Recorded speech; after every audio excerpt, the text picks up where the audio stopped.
Микрофонот ти го препуштам на господјата Уранија Пировска. Благодарам, Петар.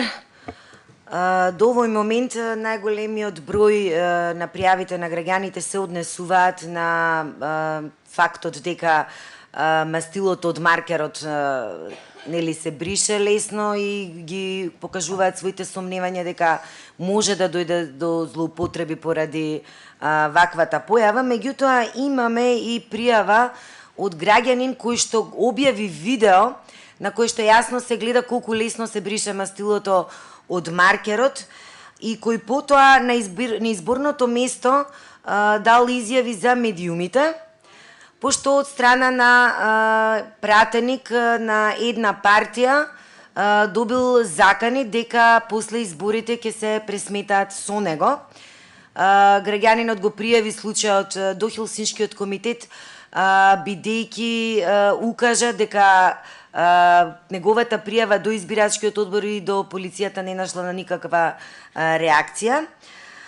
Понатаму имаме пријава од граѓани која што се однесува на избирачко место 1847 во Струга, во гимназија Ибраим Темо и основно училиште Браќа Миладиновци, каде што граѓаните укажуваат дека се појавуваат лица кои што поседуваат повеќе лични карти и кои што гласаат на повеќе места. Она што е исто така укажано од страна на граѓаните дека околу овие изборни места немало полиција и дека не се водела евиденција за гласачките ливчиња. Понатаму во аеродром, основно училиште Блаже Конески, до гласачкото место граѓаните укажуваат дека е лоциран штаб на една политичка партија и дека по гласањето гласачите одат да се потпишат, односно да потврдат дека гласале за таа одредена партија. Во моментот Хелсиншкиот комитет ги проверува овие укажувања на граѓаните. Истите се документирани. Имаме податоци за граѓаните кои што ги пријавиле случаите и понатаму истите ќе бидат проследени до надлежните органи. Благодарам, Уранија.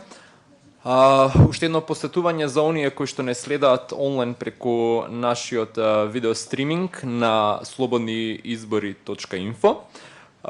Изборните нерегуларности можете да ги прејавувате на телефонските броеви на Цивил и тоа 02 5209 176 и 075 707 143, како и на нашата електронска пошта monitor@civil.org.mk. Сега ќе дадам збор на мојата колешка Билјана Јордановска. Билјана, повели. Благодарам. Јас како член на работната група од Куманово ќе принесам некои информации за нерегуларностите во регионот на Куманово, поточно за општина Куманово, каде што покрај другите неисправности, нерегуларности во текот на изборниот процес досега, имало обид за гласање на двајца во ист параван, кое за среќа било спречено. Во предгласачкото место 1069 имало агитирање, но не се знае точно од која партија. Во предгласачко, односно во гласачкото место 1065 на гласачка не било дозволено да гласа по инсистирање на член од изборната комисија кој бил од одредена партија, што имала поднесено документи за промена на лична карта поради тоа што во пред некој месец била омажена, но ја имало на списокот и нејзината стара лична карта била уште важечка. Во гласачкото место 1053 имало расправа меѓу комисијата и наблюдувачите околу тоа колку гласачи излегле на гласање. И во многу гласачки места е пријавено дека параваните се многу блиску еден до друг, како и повеќе случаи на двајца гласачи кои позади параваните гласно коментирале кој за кого ќе гласа. За подетални информации, за некои понови информации, му давам збор на Џабер, ако може. Да. Пред да му отстапиме збор на господинот Джабир Дерала, инаку председател на Цивил Центар за слобода, само уште еднаш ќе упатам апел до невладините организации и до граѓаните дека можат слободно да повелат во нашиот прес-центар кој што е отворен во текот на целиот ден, а се наоѓа, односно е лоциран во гейм клубот во старата Скопска чаршија и ќе биде отворен до полноќ, а пресконференции ќе одржуваме на секои 2 часа, од кои следните веќе во 20 и 24 часот ќе бидат достапни и онлайн, односно преку видео стриминг, додека останатите кои што ќе бидат во 18 и 22 часот ќе бидат достапни за новинарите кои што ќе бидат во нашиот прес-центар. Воедно, во прес-центарот можете да најдете и печатени електронски материјали кои што ги се достапни и за новинарите како и за граѓаните, а воедно сите кои што учествуваат во овој проект Слободни избори 2014, како и останатите представници на други невладини организации се достапни за изјави, информации, анализи. Му го препуштам микрофонот на господинот Джабир Дерала. Благодарам, Петар, благодарам, колешки. Јас имам уште неколку информации од Куманово. Ако не е проблем, би сакал да кажам дека нашите наблюдувачки и наблюдувачи забележуваат низа неправилности, низа нерегуларности. Само еден мал избор од ова, од тоа што е веќе верификувано. Значи, во избирачкото место 1043 комисијата била составена само од 2 лица или само 2 лица биле присутни при гласањето, што не е регуларно. Исто така тие забележано е дека не биле обележани со потребните беџеви за ова позиција. Понатаму имаме навистина голем број дојави од нашите луѓе на теренот, и тоа за групно гласање, семејно гласање, асистенција која не е сосема јасно дали е легитимна, односно верификувана со документи. Така во 1045 избирачкото место во Куманово имаме групно и семејно гласање. Понатаму во училиштето Браќа Миладиновци член на избирачката комисија во текот на денешниот ден веројатно на некоја пауза одело, ова лице одело од врата на врата и вршело агитација, партиска агитација. Има голем број, освен пријавите дека има голем број на случаи на семено или групно гласање, гледаме исто така и многу извештаи кои изборуваат за поплаки на граѓаните кои велат дека ги нема на избирачкиот список, односно им е ускратено правото на гласање денеска. Еден покарактеристичен случај, ќе се вратам евентуално на Куманово малку подоцна, покарактеристичен случај е во Демир Капија, каде 4 гласачи кои ги немало на избирачкиот список луѓето од Општинската изборна комисија, откако претходно им ветиле дека по 14 часот ќе го регулираат, односно ќе го решат нивниот проблем, по 14 часот кога повторно се обратиле да го остварат своето гласачко право, им било кажано дека тоа сепак им биде овозможено дури во вториот изборен круг. Многу елегантно решение на овој проблем. Исто така во Демир Капија гласач кој поради грешка на првата буква во презимето во избирачкиот список не му било дозволено да гласа на тоа лице, како да е тоа негова грешка, и тој изреволтирано се обрати до нашиот наблюдувач кој ова ни го пренесува. Во општина Центар, во едно избирачко место, поточно 2831, наблюдувач од една партија функционира како член на избирачкиот одбор и истиот ги проверувал личните податоци на гласачите. Исто така 2828 избирачкото место, исто така во Скопје, во Центар, наблюдувач на една партија му помагал на повозрасно лице да гласа и му велел заокружи тука зад параванот, а избирачкиот одбор не реагирал на ваквото однесување. Дајте ми само еден момент. Во Долно Лисиче, во избирачкото место 2772, исто така имаме случај на лице кое го нема на избирачкото место, исто така и во Капиштец една граѓанка изреволтирано се јави во цивил и кажа дека по 20 години гласање на истото избирачко место, на истото место, сега ја нема и не можат да ја кажат каде е разместена, односно преместена. Разместувањето на избирачките места е карактеристично и забележано е во повеќе општини.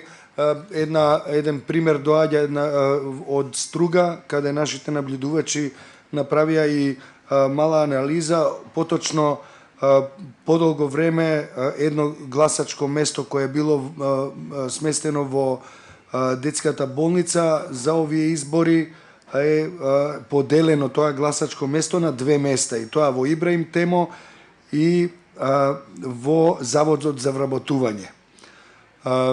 Сретнале неколку граѓани кои не можат никако да се најдат на ниедно од трите локации, значи на таа локација старата нормално го нема избирачкото место, меѓутоа се расшетуваат меѓу двете поделени половинки од гласачкото место на овие две локации кои ги споменав, а некои од нив и не можеле се најдат на ниту едното место. Како илустрација за тоа како делува ваквото разместување на гласачките места, служи и податокот што од тие 4 гласачки места во Ибраим Темо, 3 се постојани, тие што постоеле и порано, до негде 13 часот излезноста таму била над 40%, додека во избирачкото место, односно половинката од избирачкото место кое е дислоцирано од детската болница во Ибраим Темо, излезноста во тоа време била само 8%. Понатаму